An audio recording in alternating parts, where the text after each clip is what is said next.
नमस्कार दोस्तों, मैं धीरज सिंह खंगारोत आपका हमारे YouTube चैनल स्कूल एकेडमी पर एक बार फिर से स्वागत करता हूं। हम पढ़ रहे थे कक्षा 10 के साइंस सब्जेक्ट के अंदर विद्युत धारा।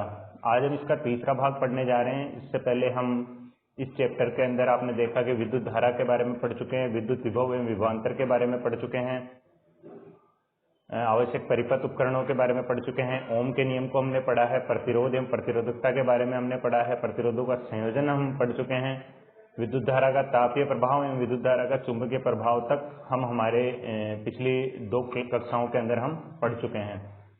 तो आज हम स्टार्ट करने जा रहे हैं चुंबकीय क्षेत्र की दिशा। ये टॉपिक आपका है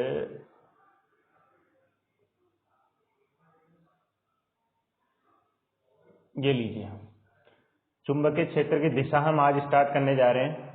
आज आपका जो थ्योरेटिकल पार्ट है इस चैप्टर का वो ऑलमोस्ट कंप्लीट हो जाएगा। उसके बाद में आपके न्यूमेरिकल रहेंगे जो हम अगली कक्षा के अंदर करेंगे। चुंबकीय क्षेत्र की दिशा के अंदर हम पढ़ेंगे दो प्रकार के नियम जो कि आपकी बुक के अंदर दे रखे हैं। एक तो दे रखा है आपका दक्षिणावर्त पेच का नियम, एक दे रखा है दक्षिण हस्त का नियम। तो आइए दोस्तों देखते हैं ये नियम क्या कहते हैं। देखिए, दक्षिणावर्त पेच नियम सबसे पहले हम पढ़ रहे हैं, आपकी बुक में से ये कटिंग ली हुई है। इस नियमानुसार देखो आपको बता रखा है कि यदि किसी पेच को इस प्रकार वर्ताकार पथ पर घुमाया जाए, ठीक है, जैसे आपने देखा होगा, आपने जैसे नॉर्मल पेचकस की सहायता से आपने कोई भी पेच है उसको इस तरीके से अपन कसते हैं, ठीक है। तो जिस वर्ताकार पथ पर जब घुमा रहे हैं ना, जिस दिशा में घूमते हुए वो पेच जा रहा है, ठीक है, उस दिशा को अपन बोलते हैं चुंबकीय क्षेत्र की दिशा। उसको वो प्रदर्शित करता है अकॉर्डिंग टू दिस लॉ। और जो नोक होती है ना उस पेच की, जो आगे की साइड जा रही होती है, अंदर की साइड, वो नोक जो है धारा की दिशा को व्यक्त करती है। तो यही ये नियम कहता है। दक्षिणावर्त पेच नियम क्या कहता है आपका कि यदि किसी दक्षिणावर्त पेच को इस प्रकार वर्ताकार पथ पर घुमाया जाए कि पेच की नोक विद्युत धारा की दिशा में आगे बढ़े, तो पेच को घुमाने की दिशा चुंबकीय क्षेत्र की दिशा को व्यक्त करेगी। अब हम आते हैं हमारे अगले नियम दक्षिण हस्त नियम पर। देखिए साथियों, ये नियम क्या कहता है कि देखिए मान लीजिए ये किसी तरह का कोई एक चालक तार है, ठीक है, ये आपका कोई भी कंडक्टर है, चालक तार है। यदि मैं इसको इस प्रकार से पकड़ूं, ठीक है, यदि मैं इसको इस प्रकार से पकड़ूं, तो जो अंगूठा की दिशा है ना, मेरी अंगूठे की दिशा, ये अंगूठे की दिशा विद्युत धारा की दिशा को व्यक्त करती है कि धारा इस दिशा के अंदर है। और ये जो मुड़ी हुई अंगुलियां हैं, ये मुड़ी हुई अंगुलियां हैं जिनकी सहायता से मैंने इसको पकड़ रखा है, ये मुड़ी हुई अंगुलियां किसको प्रदर्शित करेगी? ये पड़ेगी चुंबकीय क्षेत्र की दिशा को प्रदर्शित। तो कहने का मतलब ये हो गया कि यदि इस तार के अंदर कोई धारा प्रवाहित हो रही है तो धारा की दिशा तो क्या हो गई? इस तरीके से। और चूंकि इसके चारों तरफ क्या हो जाएगा, धारा के बहने के कारण एक चुंबकीय क्षेत्र आपका विकसित हो जाता है, ठीक है। तो इस तरीके से हमने दोनों नियमों को देखा। आप इसके स्टेटमेंट आपके बुक के अंदर क्लियरली मेंशन है। अब हम आगे बढ़ते हैं। देखिए, चुंबकीय क्षेत्र क्या होता है और क्षेत्र रेखाएं किसे कहते हैं। किसी चुंबक के चारों ओर का वह क्षेत्र जहां तक उस चुंबक के प्रभाव को महसूस कर सकते हैं, चुंबकीय क्षेत्र कहलाता है। ये हम सब जानते हैं कि किसी भी चुंबक का वह क्षेत्र जहां तक उसका प्रभाव रहे, वही तो उसका चुंबकीय क्षेत्र कहलाएगा। अगर उस क्षेत्र से बाहर कोई चीज है, जैसे चुंबक को आपने देखा होगा, लोहे को आप चुंबक से आकर्षित किया होगा, ठीक है, तो एक पर्टिकुलर डिस्टेंस के पास में आते ही चुंबक उसको आकर्षित कर लेती है। और उस डिस्टेंस से अगर दूर अगर आप लेके जाते हैं तो उसके चुंबकीय क्षेत्र को पार करके अगर अपन उस लोहे की चीज को रख रहे हैं तो वो उसको आकर्षित नहीं कर पाता है, क्योंकि चुंबकीय क्षेत्र की जो एक लिमिट होती है, उसी लिमिट तक उस चुंबक की शक्ति के अनुसार उसका प्रभाव रहता है। तो चुंबकीय क्षेत्र क्या कहलाएगा? वह किसी चुंबक के चारों ओर का वह क्षेत्र जहां तक उस चुंबक के प्रभाव को महसूस कर सकते हैं, उसे ही हम चुंबकीय क्षेत्र कहते हैं। अब आती है क्षेत्र रेखाएं। किसी चुंबक के चारों ओर चुंबकीय क्षेत्र को प्रदर्शित करने के लिए कुछ काल्पनिक रेखाओं का समूह खींचा जाता है, इन्हें क्षेत्र रेखाएं कहते हैं, ठीक है। अब किसी चुंबक का कितना क्षेत्र है ये कैसे बताओगे आप? किसी चुंबक का कितना क्षेत्र है ये कैसे बताओगे आप? ये इस तरीके से हम बता पाएंगे कि उनकी क्षेत्र रेखाएं खींच के बताएंगे कि इस चुंबक का प्रभाव इतनी दूर तक है, ठीक है। जैसे किसी भी एक चुंबक है, यहाँ पर कोई चीज है तो वो उसको आकर्षित अगर कर रही है तो हम क्षेत्र रेखाएं वहां तक दिखाएंगे, उसकी जितना उसका चुंबकीय क्षेत्र है। यहाँ चुंबकीय क्षेत्र रेखाओं के बारे में एक चीज मैं यहाँ पे बताना चाहूंगा कि इन चुंबकीय क्षेत्र रेखाओं के अंदर क्या होता है कि ये रेखाएं कभी भी एक दूसरे को नहीं काटती है। इसके कुछ रूल्स होते हैं जो आपके सिलेबस में तो नहीं है, लेकिन फिर मैं बताना चाहूंगा। और ये नॉर्थ से आपके साउथ की तरफ, इस चुंबक के अंदर दो पोल होते हैं, उत्तरी ध्रुव और दक्षिणी ध्रुव, दो ध्रुव होते हैं, ठीक है। तो चुंबकीय ये जो रेखाएं हैं आपकी, ये उत्तरी ध्रुव से दक्षिणी ध्रुव की तरफ हमेशा गुजरती है और ये कभी भी एक दूसरे को नहीं काटती है, ये भी आपको ध्यान में रखना है। अब दोस्तों चलते हैं हमारे अगले टॉपिक की तरफ, विद्युत चुंबकीय प्रेरण, जो कि बहुत ही इंपॉर्टेंट टॉपिक है। अगर ये आपको समझ में आता है तो इससे जुड़ा हुआ आपका लास्ट वाला जो टॉपिक है वो आपको इजीली समझ में आ जाएगा, और अगर आपने ये इसको ध्यान से नहीं समझ में आएंगे तो आप अगला टॉपिक नहीं समझ पाएंगे। विद्युत चुंबकीय प्रेरण, विद्युत चुंबकीय प्रेरण क्या कहता है? किसी कुंडली एवं चुंबक के बीच, ध्यान देना साथियों, यहाँ कुंडली तो हो गई ये वाली, ये जो दिखाई दे रही है आपको चित्र में, ठीक है। चुंबक कौन सी? ये वाली रही, ठीक है। इनके बीच सापेक्ष गति के कारण, ठीक है, अगर इनके बीच में गति कराई जाए, जैसे मान लीजिए ये कोई चुंबक है और ये मेरे पास में कोई कुंडली है, इनके बीच में सापेक्ष गति कराई जाए, हो सकता है हम अब कुंडली को चुंबक के पास लेके आ रहे हैं या फिर चुंबक को कुंडली के पास लेके आ रहे हैं, कुछ भी हम जो भी अपन कर रहे हैं, तो इनके बीच में अगर गति कर रहे हैं तो उस गति के कारण क्या होगा कि कुंडली के अंदर धारा प्रवाह होना स्टार्ट हो जाएगी। कुंडली के अंदर, जो कि आपकी जो होती है ये वाली कुंडली, इसके अंदर करंट फ्लो होना शुरू हो जाएगा, धारा बहना इसके अंदर शुरू हो जाएगी। तो अब धारा बहना शुरू हो गई, इसका मतलब उसमें विद्युतीय प्रभाव आ जाएगा। तो यही आपकी ये डेफिनेशन कहती है कि यदि किसी कुंडली एवं चुंबक के बीच सापेक्ष गति के कारण कुंडली में उत्पन्न विद्युत प्रभाव जो उत्पन्न होगा, उससे ही हम विद्युत चुंबकीय प्रेरण कहते हैं। वेरी वेरी मोस्ट इंपोर्टेंट, ठीक है। अब इसी से जुड़ी हुई एक आपकी डेफिनेशन और दे रखी है, चुंबकीय फ्लक्स, किसी चुंबकीय क्षेत्र में रखे पृष्ठ से गुजरने वाली, ठीक है, ये रहा आपका चुंबकीय फ्लक्स। यदि किसी चुंबकीय क्षेत्र में रखे पृष्ठ से गुजरने वाली चुंबकीय बल रेखाओं की संख्या को ही उस पृष्ठ से संबंध चुंबकीय फ्लक्स कहते हैं, ठीक है। और इसका मात्रक क्या होता है? वेबर। क्या होता है इसका मात्रक? वेबर। यह आपका वन लाइनर में पूछा जा सकता है, एक नंबर के अंदर आपका पूछा जा सकता है कि चुंबकीय फ्लक्स किसे कहते हैं, इसका मात्रक बताइए, ठीक है। तो ये भी आपको ध्यान में रखना है। अब हम बात करते हैं विद्युत धारा जनित्र की, ठीक है। विद्युत धारा जनित्र, आपने इसको हम बोलेंगे जनरेटर, ठीक है। जनरेटर हम इसको कह सकते हैं कि आपने जनरेटर देखा होगा, उसी को हम बोलते हैं जनित्र, ठीक है। यह एक ऐसी युक्ति है जिसकी सहायता से हम यांत्रिक ऊर्जा को विद्युत ऊर्जा में बदलते हैं। देखो इसमें ध्यान देना, जनित्र मतलब जनरेटर और एक होता है मोटर, दोनों में आपको कंफ्यूज नहीं होना है। कंफ्यूज कैसे नहीं होना है? देखो एक तो क्या करता है, यांत्रिक ऊर्जा को विद्युत ऊर्जा में बदलता है, और दूसरा क्या करता है, विद्युत ऊर्जा को यांत्रिक ऊर्जा में बदलता है। अब मोटर से ऐसे समझो, घरों में जब अपन ऊपर टैंक के अंदर पानी चढ़ाने वाली जो अपनी मोटर होती है, तो उसमें जैसे ही स्विच ऑन करते हैं, पानी टैंक से जो आपका ऊपर टंकी में चढ़ना स्टार्ट हो जाता है, ठीक है। तो आपने स्विच ऑन किया, इसका मतलब क्या दे रहे हो उसको? विद्युत ऊर्जा। क्या दे रहे हो उसको? विद्युत ऊर्जा। और जो पानी चढ़ के उस टंकी के अंदर जा रहा है वो क्या हो गया? एक तरह से यांत्रिक ऊर्जा, जो कि पानी को खींच रहा है, वो क्या होती है? यांत्रिक ऊर्जा। तो वो काम किसका होता है? मोटर का। विद्युत मोटर क्या करती है? विद्युत ऊर्जा आपने दी, यांत्रिक ऊर्जा हो रही है, ठीक है। विद्युत ऊर्जा को यांत्रिक ऊर्जा में बदल रहा है। जनरेटर उसका उल्टा होता है, जनरेटर में यांत्रिक ऊर्जा आपको आप देते हो और आपको लास्ट के अंदर विद्युत ऊर्जा मिल जाती है। यांत्रिक ऊर्जा को विद्युत ऊर्जा में बदल लेता है। और जनरेटर की सहायता से तो आपने शादी ब्याह के अंदर देखा होगा, आपने कोई भी फंक्शन होता है तो उसके अंदर अगर पावर फेल हो जाता है, लाइट चली जाती है, तो जनरेटर का इस्तेमाल करते हैं। जनरेटर का इस्तेमाल करके लास्ट में क्या बनाते हैं? विद्युत। भाई विद्युत ऊर्जा ही तो बनाते हैं, अपने को लास्ट में लाइट ही तो चाहिए होती है जनरेटर से। तो जनरेटर क्या करता है? यांत्रिक ऊर्जा से विद्युत ऊर्जा में कन्वर्ट करता है, और वही विद्युत ऊर्जा हमारे को चाहिए होती है शादी ब्याह के अंदर, पार्टियों के अंदर, जो भी अपन फंक्शन होता है कोई भी, तो उसके अंदर विद्युत ऊर्जा अपने को चाहिए होती है। तो यहाँ पर विद्युत ऊर्जा, विद्युत धारा जनित्र की परिभाषा क्या हो गई? एक ऐसी डिवाइस, एक ऐसी युक्ति जिसकी सहायता से हम यांत्रिक ऊर्जा को विद्युत ऊर्जा में बदलते हैं। अब देखो वेरी मोस्ट इंपोर्टेंट, ये पूछा जा सकता है आपसे एक नंबर के अंदर, कई बार पूछा भी गया है ये वाला टॉपिक, कि विद्युत धारा जनित्र किस सिद्धांत पर आधारित है? ये आधारित है विद्युत चुंबकीय प्रेरण के सिद्धांत पर। Very very very very very most important question आपका, जो कि पिछला टॉपिक भी था। पिछला टॉपिक क्या था आपका? यदि किसी चुंबक में या फिर किसी प्रेरक कुंडली के बीच सापेक्ष गति कराई जाती है तो उस कुंडली में धारा बहना स्टार्ट हो जाती है। वो जो धारा बहना स्टार्ट हो जाती है उसकी वजह से क्या होता है, उसके अंदर विद्युत प्रभाव आ जाता है और उसे ही हम क्या कहते हैं, विद्युत चुंबकीय प्रेरण। तो इसी सिद्धांत को हम जनरेटर में काम में लेते हैं, इसी सिद्धांत को हम विद्युत धारा जनित्र में काम में लेते हैं, ये ध्यान रखने वाली बात है। ठीक है। अब जनरेटर कितने प्रकार के होते हैं, 2 प्रकार के होते हैं। ठीक है, आपके सिलेबस के अंदर जो दे रखा है उसके अंदर एक तो दे रखा है प्रत्यावर्ती धारा जनित्र, ठीक है, और एक दे रखा है विशिष्ट धारा जनित्र। प्रत्यावर्ती धारा जनित्र का मतलब होता है एसी जनरेटर। ठीक है, एसी जनरेटर, अल्टरनेटिंग करंट, यानी कि प्रत्यावर्ती धारा। घरों में आपके जो धारा आती है गवर्नमेंट की तरफ से या फिर जो भी आपका इलेक्ट्रिसिटी जो आपकी आती है वो किस में आती है, प्रत्यावर्ती धारा के अंदर आती है। घरों में कौन किस में आती है, प्रत्यावर्ती धारा के अंदर आती है।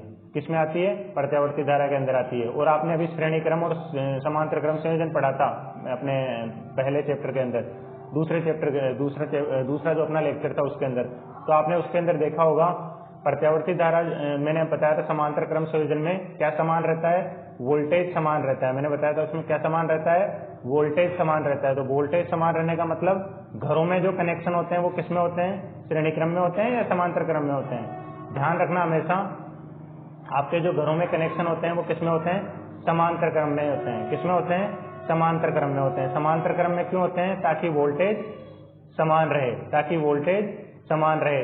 220 आपके पंखे को मिल रहा है तो 220 वोल्ट ही आपका बल्ब को मिले, 220 वोल्ट ही आपका रेफ्रिजरेटर को मिले।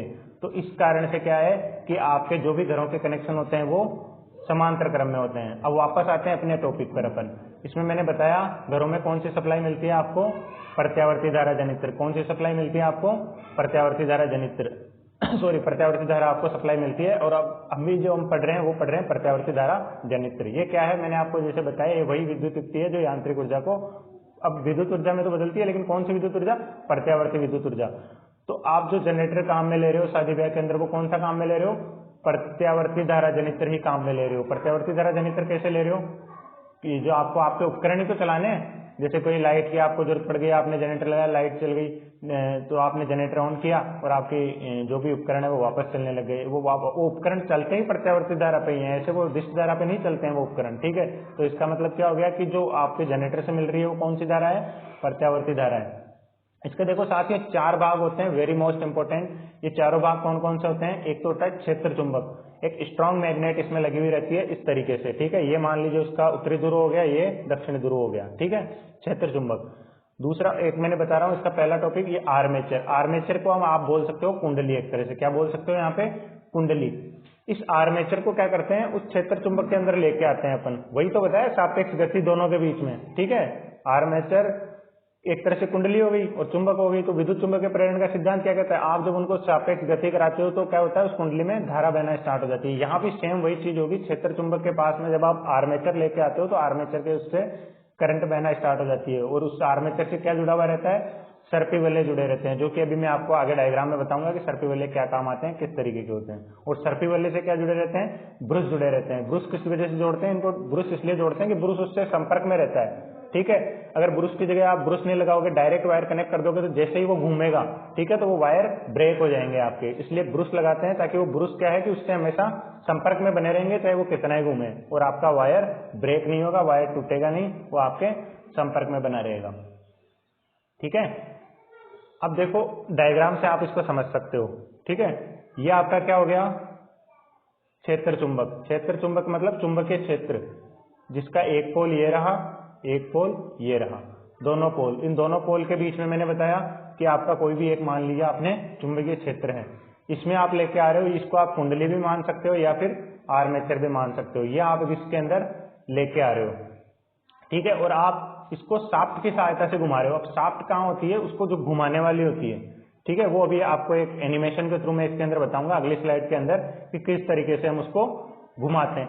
तो जब हम उसको घुमाते हैं ना, तो ये आर्मेचर घूमना स्टार्ट करता है और फिर क्या होने लग जाता है, ये चुंबक और इस कुंडली के बीच में या आर्मेचर के बीच में क्या होने लग जाती है, गति होने लग जाती है। और उस गति के कारण क्या होने लग जाता है, इसमें धारा बहना स्टार्ट हो जाती है। धारा बहना स्टार्ट हो जाती है तो क्या हो जाता है, आपके स्लिप रिंग से क्या जुड़े हुए रहते हैं, ब्रुश, और यहाँ पे लोड पे लास्ट के अंदर आपको इलेक्ट्रिसिटी मिलने लग जाती है, लास्ट के अंदर आपको विद्युत ऊर्जा मिलने लग जाती है। ठीक है, तो ये इसका मेन बेसिक प्रिंसिपल होता है। अब देखो आप इसको यहां से क्लियरली समझ पाओगे।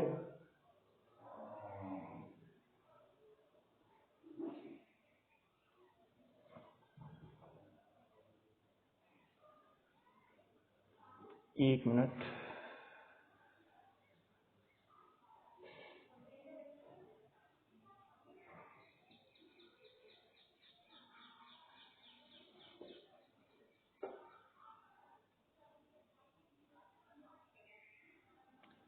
आप देख सकते हो इस डायग्राम के अंदर ये आपको जो दिखाई दे रहा है, ये दिखाई दे रहा है एसी जनरेटर।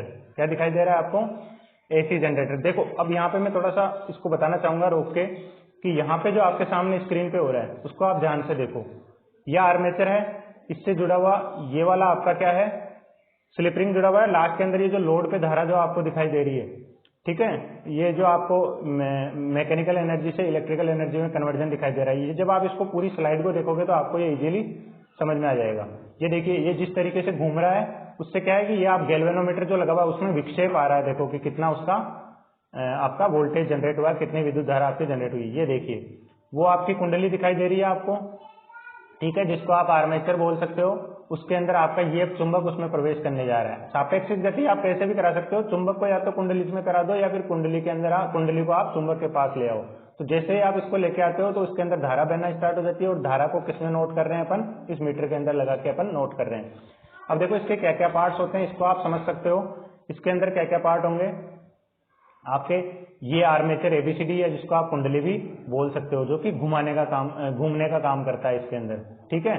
और ये जो आपका दिखाई दे रहा है ये है शाफ्ट, स्क्रीन पर आपको दिखाई दे रहा है। ये शाफ्ट घुमाने के काम आता है, ठीक है। और चुंबकीय क्षेत्र के अंदर हम जैसे आप इसको घुमा रहे हो तो उसकी वजह से क्या होगा आपका, ये देखिए फील्ड मैग्नेट आपको दिखाई दे रहा है इसके अंदर, डायग्राम के अंदर स्क्रीन पर आपको। ये इस तरीके से ये आपके हैं सर्पी बल्ले जो इस तरीके से जुड़े हुए रहते हैं, आर्मेचर से जुड़े हुए रहते हैं। और इन दोनों सर्पी बल्लियों से स्लिप रिंग से क्या जुड़े हुए रहते हैं आपके? ब्रुश जुड़े हुए रहते हैं, जो ये इस तरीके से आपको, ठीक है, जो आपको स्क्रीन पर इस तरीके से दिखाई दे रहे हैं। और यहाँ पे देखो आप अब ठीक से आप देखो, ये देखिए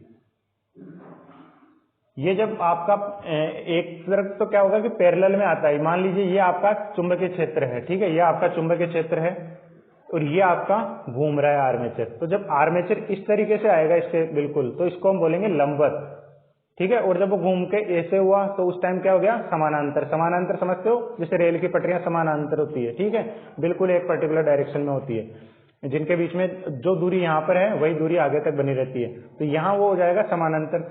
फिर वापस ऐसे घूमता है वो उस टाइम हो गया लंबवत। फिर वापस वैसे आता है तो समानांतर लंबवत, समानांतर लंबवत, इस तरीके से जब वो घूमता है तो होते रहता है। तो उस सिचुएशन में क्या होता है कि आपकी जो धारा है वो धारा जो है आपकी एक बार तो ब्रुश की साइड होती है।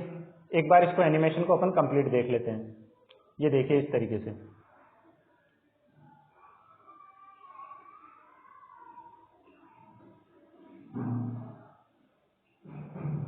इस तरीके से आपका मैग्नेटिक लाइंस जो दिखाई दे रही है ना, मैंने बताया था मैग्नेटिक फील्ड जो नॉर्थ से साउथ की तरफ जाता है, उत्तरी ध्रुव से उस ध्रुव की तरफ जाता है।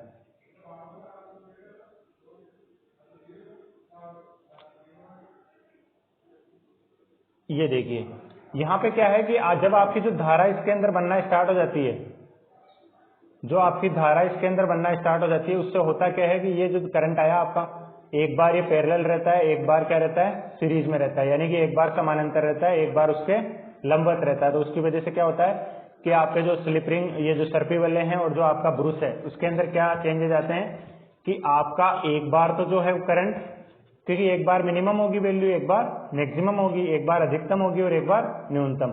तो उसकी वजह से जो आपका करंट है वो एक बार तो B1 से B2 की तरफ आएगा और अगले आधे साइकिल में क्या होगा? B2 से B1 की तरफ बहेगा। तो उससे होगा क्या? उससे होगा ये कि आपकी जो धारा है, देखो प्रत्यावर्ती धारा का जो आपका ग्राफ आता है ना, वो भी इस तरीके से आता है। एक बार तो आपकी धारा आती है अधिकतम, फिर जीरो हो जाती है, फिर न्यूनतम, फिर अधिकतम, फिर न्यूनतम, इस तरीके से। तो यहाँ पे ये वापस जीरो होती जाती है इन पॉइंटों पे, ठीक है, इन पॉइंटों पे ये जीरो रहती है।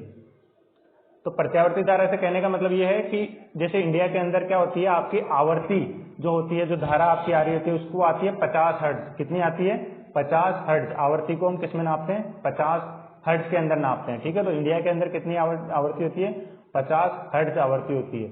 तो जो आपकी 50 हर्ट्ज आवर्ती होती है, इसका मतलब क्या होता है? इसका मतलब ये होता है कि आपका कोई भी इक्विपमेंट 1 सेकंड के अंदर 50 बार ऑन होता है, 50 बार ऑफ होता है। ध्यान देना इस बात को। जैसे आपका कोई बल्ब भी जल रहा है ना घरों में, वो 1 सेकंड के अंदर 50 बार जलता है और 50 बार बुझता है। लेकिन 1/10 समय से भी कम समय में हुए परिवर्तन को हमारी आंखें ऑब्जर्व नहीं कर पाती, हमारी आंखें उसको विजुलाइज नहीं कर पाती है।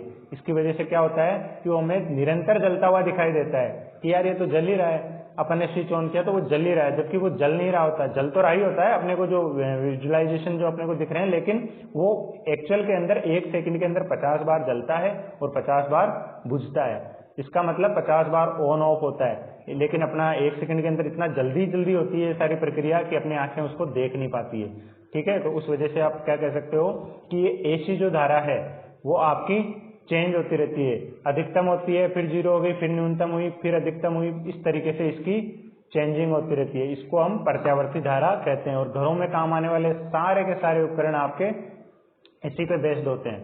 ठीक है, इसके बाद हम आपके पढ़ते हैं दिष्ट धारा जनित्र, जो कि आपका नेक्स्ट टॉपिक है। देखिए ये भी सेम आपका ऐसा ही है, यांत्रिक ऊर्जा को विद्युत ऊर्जा में ही बदलता है। ये भी, इसकी बनावट भी आपकी वैसी होती है, सिर्फ एक परिवर्तन आएगा इसके अंदर जो आपको ध्यान देना है। 2 सर्पी वाले जो आपने उसमें जोड़ रखे थे उनके स्थान पे इसमें क्या जोड़ लेंगे, विभक्त वाले दिक् परिवर्तक अर्थात कम्यूटेटर में इसके अंदर लगा देते हैं।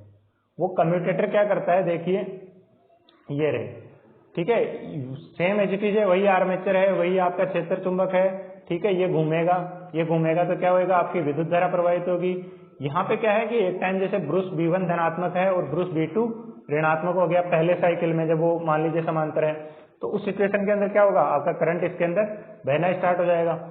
लेकिन अगले आधे साइकिल के अंदर क्या होता है कि जैसे ही वो ऋणात्मक धनात्मक B1 B2 आपस में होने को होते हैं, तो कम्यूटेटर अपनी पोजीशन बदल लेते हैं। C1 की जगह C2 आ जाता है, C2 की जगह C1 आ जाता है। तो उससे होता यह है कि B1 हमेशा धनात्मक ही बना रहता है और B2 हमेशा ऋणात्मक ही बना रहता है। तो इसका परिणाम ये निकलता है कि इसका ग्राफ जो धारा आती है ना, इसकी एक कांस्टेंट आती है, नियत आती है, इसकी धारा बदलती नहीं है। इसकी धारा अगर ऑन है तो ऑन ही चलती रहती है। ठीक है, जैसे मान लीजिए इसका ग्राफ कैसे आएगा कि यहाँ अधिकतम वैल्यू अगर इसकी है, यहाँ अगर अधिकतम वैल्यू है तो वो अधिकतम ही बनी रहेगी इस तरीके से, वो न्यूनतम नहीं होती है। जबकि इसके अपोजिट प्रत्यावर्ती धारा में क्या था, इस तरीके से फिर कम हुई, फिर ज्यादा हुई, फिर कम, फिर ज्यादा, इस तरीके से होती रहती है। जबकि दिष्ट धारा के अंदर मैंने बताया कि ये मान लीजिए उसकी अधिकतम वैल्यू है दिष्ट धारा की आपकी, तो ये दिष्ट धारा आपकी अधिकतम ही बनी रहेगी, कांस्टेंट बनी रहेगी, पूरे साइकिल के दौरान नियत बनी रहेगी। बाकी की पूरी कंस्ट्रक्शन वर्किंग इसकी सेम है, आपको ज्यादा कुछ इसके अंदर चेंजेस नहीं करने हैं। आपको एज इट इज कंस्ट्रक्शन रखना है, एज इट इज वर्किंग बतानी है। वर्किंग में ये जरूर बताना है आपको कि इसके अंदर क्या फर्क आ जाता है। इसमें सर्पी वल्ले के स्थान पर आपके कम्यूटेटर लगे हुए होते हैं। वो कम्यूटेटर क्या करते हैं, आपके आपस में एक्सचेंज हो जाते हैं हर साइकिल के बाद में, जिसकी वजह से क्या है कि B1 को तो धनात्मक ही बनाए रखेगा और B2 को ऋणात्मक ही बनाए रखेगा। तो इससे होएगा क्या, इससे होगा ये आपका कि आपकी जो धारा जो है, जो लास्ट के अंदर आपको विद्युत आपको धारा जो मिल रही है, विद्युत क्षेत्र जो आपको मिल रहा है, वो हमेशा कांस्टेंट मिलेगा। ठीक है दोस्तों, तो इसी के साथ ही हमने आपके इस जो भी सिलेबस था, इसके पूरे 12 टॉपिक जो भी आपके राजस्थान बोर्ड के बुक के अंदर दे रखे हैं वो कंप्लीट कर दिए हैं। इसके अलावा इन 12 टॉपिकों से संबंधित आपको किसी भी तरह का कोई भी कंफ्यूजन हो, कोई भी चीज़ आपको समझ में नहीं आई हो, तो आप प्लीज़ वीडियो के कमेंट बॉक्स में आप भेजिए या फिर schoolacademy_up212@gmail.com पर भेजिए। आपको पढ़ाने का तरीका कैसा लगा, हम एनिमेशन के थ्रू स्मार्ट क्लासेज अभी हम ला ही रहे हैं, तो मैं तो आपको ये कहना चाहूँगा कि आप ज़्यादा से ज़्यादा बच्चों को इसको शेयर कीजिए। जो बच्चे वास्तव के अंदर नीडी बच्चे हैं, जिनको वास्तव में एजुकेशन, क्वालिटी एजुकेशन की जरूरत है, राजस्थान के गवर्नमेंट स्कूलों में पढ़ रहे बच्चे, पिछड़े इलाकों में पढ़ रहे बच्चे, जिनके पास में क्वालिटी एजुकेशन का अभाव है, तो आप उन बच्चों को इसको जरूर भेजिए। और अगर वीडियो आपको पसंद आया है तो लाइक कीजिए, कमेंट कीजिए, सब्सक्राइब कीजिए और शेयर कीजिए। धन्यवाद। जय हिंद।